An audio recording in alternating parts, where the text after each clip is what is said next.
our lovely model here, Tegan, who's going to be modeling for us today.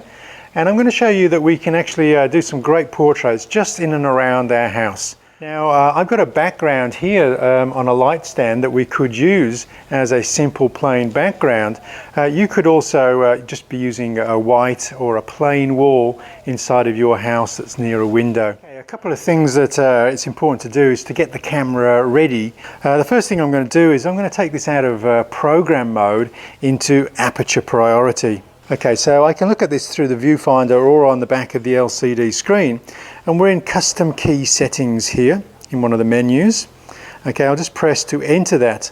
Now I'm going to set up my AEL button to be focus magnifier. I'm also going to set up my custom button 1, which is sitting on the top of this camera just by the shutter release, and that is going to be my focus area. And the other custom button that I'm going to do is the center button. Okay, in the center of this D wheel here, I'm going to set up my center button for IAF, which is a great Sony feature for getting critical focus on the eye. I'm working with this kit lens, and I'm going to zoom in to the 50mm end of the zoom rather than the wide angle. This will give me much more pleasing facial proportions or features and be much more flattering to the model than using the wide angle setting. I'm also going to set my ISO to auto in this instance. I'm going to choose an aperture now, and I'm going to move from f11 that it's currently set at, and I'm going to move to my widest aperture on this lens, which is f5.6. So one of the ways I can get focus here now is to press my C1 button, which is my flexible spot, press the center button, and now I can move that flexible spot over my model's eye, half press to get focus, and then take the picture. Okay, now it's hard to actually see whether the eye is in critical focus when we're working with such shallow depth of field.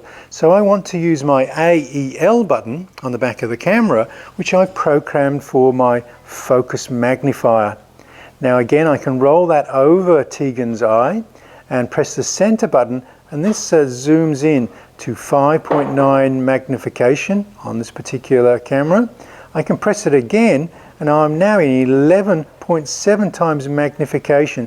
The eye is now filling the entire screen, and then I can take the picture of Tegan.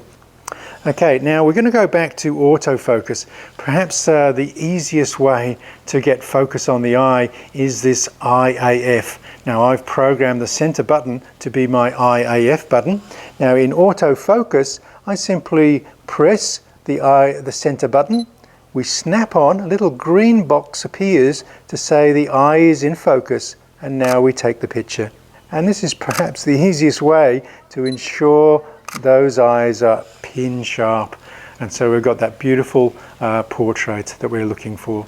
Well, I hope you've enjoyed this tutorial. Obviously it's something that you can practice around your own home with your family members, and we can practice those three simple focusing techniques to ensure we get critical focus over the eye. Thanks for watching this tutorial, and hope you take some great portraits.